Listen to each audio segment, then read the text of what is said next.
मेरे दिव्य गुरुदेव श्री परमहंस योगानंद जी के द्वारा ये टॉपिक निर्भयता का मार्ग।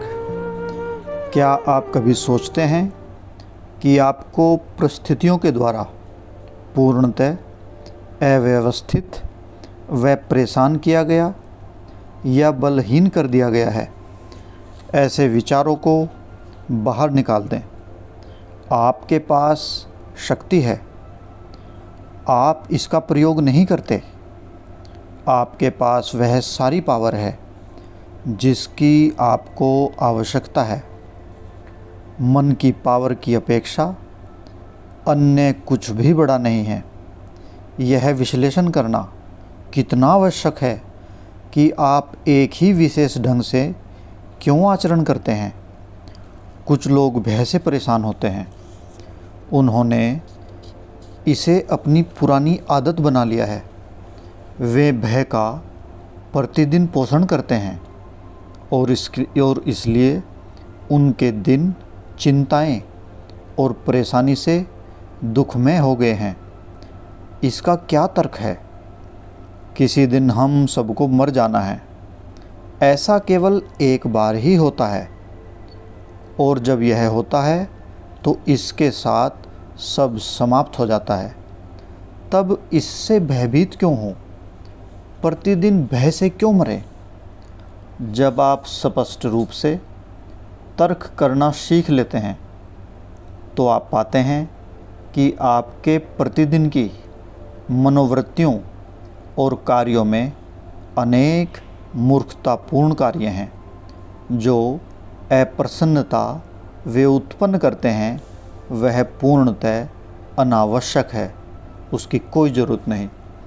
यह सत्य है कि मनुष्य का अहंकार एक व्यक्तित्व और आकार के अधीन केवल एक बार शरीर धारण करता है, परंतु यद्यपि अहंकार अपने जन्मों की वैयक्तिकता उत्तरोत्तर एक के बाद एक रूप से त्यागता भी जाता है, तथापि यह अवचेतन कोष्ठों में मानसिक रूप से अवचेतन कोष्ठों में पिछले सभी जन्मों के सुख और भयों के अनुभवों को साथ ले जाता है। यानी कि जब हम मर जाते हैं तो हमारे जो अनुभव होते हैं वो हमारे अवचेतन मन में दूसरे जन्म में भी जाते हैं। प्रत्येक व्यक्ति अपने भीतर अनेक गुप्त भयों को अनुभव करता है जो बहुत पहले के जन्मों में विस्मृत बुरे अनुभवों में, भुला दिए गए बुरे अनुभवों में जड़े जमाए हुए हैं। वे लोग जो अपनी सांसारिक यात्राओं को जीवन के अंतहीन स्वप्न चित्रों के प्रति भावनात्मक रूप से प्रतिक्रिया करते हैं, इमोशनल होते हैं और इस तरह जीवन व्यतीत करते हैं, मृत्यु तथा अन्य जन्मों के अशांत स्वप्न चित्रों को देखना जारी रखते हैं। यानी कि जन्म के बाद मृत्यु, मृत्यु के बाद जन्म लगातार चलता ही रहता है। गहरे समाधि ध्यान द्वारा, क्रिया योग ध्यान के द्वारा मनुष्य के भय के अव्याख्येय डरावने भूतों का संपूर्ण नाश हो जाता है। अपने मन का उन बेकार आदतों से पुनरुत्थान करें जो आपको हर समय सांसारिक बनाए रखती हैं। ईश्वर की उस अनवरत मुस्कान से क्यों नहीं मुस्कुराते? संतुलित लापरवाही की उस सशक्त मुस्कान के साथ मुस्कुराएं।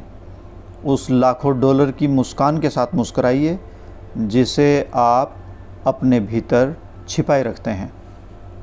प्रत्येक क्षण उस अनंत ईश्वर के साथ अपने संबंध की चेतना में, ध्यान में रहें। इस बात का ज्ञान होना कि सोचने की पावर, बोलने की पावर, अनुभव करने की पावर और कार्य करने की सारी पावर ईश्वर से ही आती है।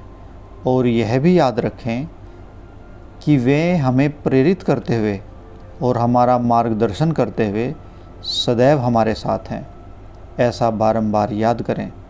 तत्क्षण ही ऐसा याद करने के बाद मानसिक अशांति से मुक्ति मिलती है। दिव्य आनंद की झलकें भी इसी ज्ञान की अनुभूति से प्राप्त होंगी।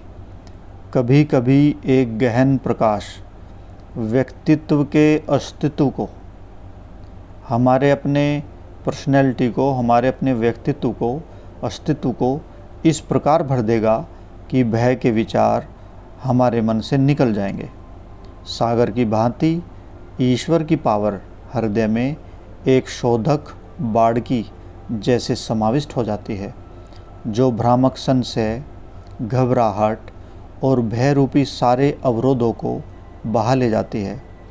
दैनिक ध्यान के द्वारा, रोज रोज ध्यान में प्रयास के द्वारा प्राप्त ईश्वर की मधुर शांति से, संपर्क से जड़ तत्व केवल नश्वर शरीर होने की चेतना के भ्रम से ही उबर जाता है।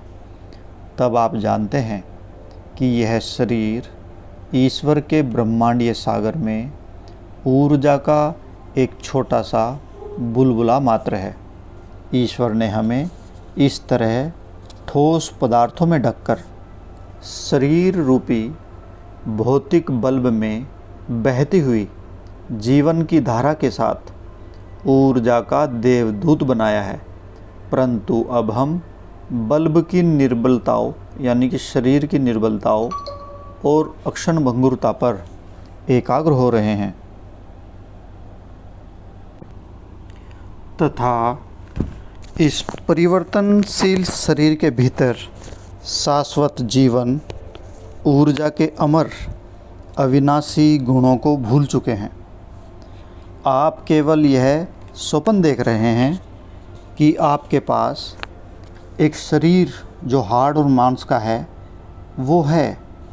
आपका वास्तविक स्वरूप दिव्य चेतना और दिव्य प्रकाश का बना है। आप भौतिक शरीर नहीं हैं। शरीर की दृश्यमानता हमारी भौतिक चेतना को भ्रमित करती है। यदि आप अधिचेतन अवस्था, यानी कि अपने वास्तविक स्वरूप आत्मा के बोध को विकसित कर लेते हैं, तो आप जान जाएंगे कि शरीर भीतर में उस अदृश्य आत्मा का प्रक्षेपण मात्र है। तब आप शरीर के साथ कुछ भी कर सकते हैं। परंतु तब तक इस अवस्था में आप पानी पर चलने और आग पर टहलने का प्रयत्न न करें। हमारी चेतना के मृत्य नाशवान शरीर में विश्वास को इस अनुभव में परिवर्तित करने हेतु कि हम ठोस मानव शरीर आकार में घनीभूत अनश्वर अविनाशी ऊर्जा से बने हैं, इसके लिए सच्चा प्रयास अवश्य करना चाहिए और उस आकार को हमारे भीतर में और हमारे आसपास ईश्वर की प्रज्ञाशील, बुद्धिशील ब्रह्मांडीय ऊर्जा द्वारा पोषित किया जाता है। शुद्ध ऊर्जा को वाहन, दुर्घटनाओं, वात रोगों, आंत पुच्छकोप, कैंसर, तपेदिक द्वारा आहत नहीं किया जा सकता। न ही इसे चेतना को तलवारों से घोंपा जा सकता है और न ही इस आत्मा को किसी बंदूकों द्वारा गोली से मारा जा सकता है, ना ही अग्नि द्वारा जलाया जा सकता है। ये अविनाशी तत्व आत्मा हमारा स्वरूप है। हमें यह सीखने के लिए कि आत्माओं के रूप में प्रकाशित शाश्वत ऊर्जा के शरीरों में ढके हम लोग अपने आप के प्रति जागरूक कैसे बने, यह व्यवहारिक धर्म की आवश्यकता का प्रयोग है। अपनी एकाग्रता की दृष्टि को सीमित दृश्यमान मानव से हटाकर अपने अंदर अदृश्यता, सर्वव्यापकता और अनंतता की ओर मोड़ें। भौतिक शरीर में कमर दर्द और पेट दर्द होते हैं और वृद्धावस्था में यह बहुत विकृत भी हो जाता है। यह सबसे निर्लज्ज प्राणी है जो सदैव किसी न किसी वस्तु के लिए रोता और चिल्लाता ही रहता है। दृश्यमान मानव यानी कि हमारा शरीर बुरे समय को नहीं सह पाता और कभी कभी वह एक हल्की सी चुभन में कष्ट से भी घबरा जाता है, परंतु अदृश्य मानव यानी कि आत्मा को कोई भी वस्तु चोट नहीं पहुंचा सकती। वह स्वतंत्र है। वह भौतिक शरीर के समस्त कष्टों को समाप्त कर सकता है। आपके अंदर अदृश्य मानव यानी कि आत्मा, अविनाशी ईश्वर ही वास्तव में आप हैं। अविनाशी तो उसे जानो जिसके द्वारा प्रत्येक वस्तु अभिव्यक्त है, प्रकट है और जो जगत में प्रकट है, जो व्याप्त है। इस अविनाशी का नाश करने में कोई भी समर्थ नहीं है। भगवत गीता का 2 चैप्टर का 17वां श्लोक। आप सोचते हैं कि आप शरीर हैं, लेकिन आप शरीर नहीं हैं। एक बर्फ़ के टुकड़े को पिघलाकर तरल बनाया जा सकता है और फिर भाप से अदृश्य किया जा सकता है। इस प्रक्रिया को उल्टा भी किया जा सकता है। भाप को तरल के रूप में घनीभूत किया जा सकता है और तरल को फिर से ठोस बर्फ रूप में बनाया भी जा सकता है। साधारण मनुष्य ने अपनी शारीरिक अणुओं को इस प्रकार से रूपांतरित करना नहीं सीखा है, परंतु सिद्धजनों ने ऐसा किया है। हम क्रम विकास के उस समय की ओर बढ़ रहे हैं जहां हम अधिकाधिक रूप से यह अनुभव कर पाएंगे कि वास्तव में हम अदृश्य प्राणी एवं आत्माएं हैं। केवल हाड़ मांस के इस शरीर में रहने से आध्यात्मिक अवनति है, उन्नति नहीं, क्योंकि भौतिक शरीर रोग, चोट, निर्धनता, भूखमरी और मृत्यु की पीड़ाओं के अधीन है। हमें अपने को दृश्यमान इस जगत में असुरक्षित, विनाशशील शरीर के रूप में सोचने की इच्छा नहीं रखनी चाहिए। हमारे शरीर के अदृश्य व्यक्ति को, आत्मा को कोई चोट पहुंचाना या मरना संभव ही नहीं है। क्या हमें अपनी अज्ञात अमर प्रकृति को जानने के लिए अधिकाधिक प्रयत्नशील नहीं होना चाहिए? इस अदृश्य आत्मा की जानकारी को बढ़ाने से हम दृश्यमान मनुष्य को नियंत्रित करने के योग्य हो जाएंगे, जैसे कि महान गुरुजन करते हैं। इस दृश्यमान मनुष्य यानी कि हमारा शरीर कष्ट में हो, तब भी जिसको अंदर में अदृश्य मनुष्य के रूप में अपनी दिव्य शक्तियों का बोध हो, शारीरिक दुख से निर्लिप्त रह सकता है। आप ऐसा नियंत्रण किस प्रकार प्राप्त करेंगे? सर्वप्रथम आपको अधिक से अधिक मौन में रहना सीखना चाहिए। आपको ध्यान करना अवश्य सीखना चाहिए। आरंभ में यह अरुचिकर लग सकता है, इसमें कोई रुचि नहीं होगी। आप इस दृश्य शरीर के संपर्क में इतना अधिक रह रहे हैं कि आपको इसके निरंतर कष्टों, इसकी इच्छाओं और आवश्यकताओं के अतिरिक्त कुछ भी और सोचने में कठिनाई होती है, परंतु फिर भी प्रयास करें। अपनी आंखें बंद करके बार बार मन ही मन दोहराएं, मैं ईश्वर के प्रतिबिंब में बना हूँ। मेरे जीवन को किसी भी प्रकार से नष्ट नहीं किया जा सकता। मैं अदृश्य अमर आत्मा हूँ। वह अदृश्य मनुष्य ईश्वर के प्रतिबिंब यानी कि ईश्वर के जैसा ही बना है। वह उसी प्रकार मुक्त है जिस प्रकार स्वयं ईश्वर मुक्त हैं। दृश्य मनुष्य यानी कि हमारा शरीर में संसार की सारी परेशानियाँ और सीमाएं रहती ही हैं। जब भी हम अपने शरीर के प्रति सचेत होते हैं तो हम शरीर की सीमाओं से बंध जाते हैं। अतः महान गुरुजन हमें आंखें बंद करके अदृश्य आत्मा पर ध्यान लगाकर अपने आप को याद दिलाने की शिक्षा देते हैं कि जो कुछ हमारे भीतर शरीर कर सकते हैं उसी तक हम सीमित नहीं हैं। ध्यान में आप बंद आँखों के पीछे के अंधकार में झांकते हैं और अपनी आत्मा पर ध्यान को केंद्रित करते हैं तो आपके भीतर अदृश्य अस्तित्व स्वयं को प्रकट करता है।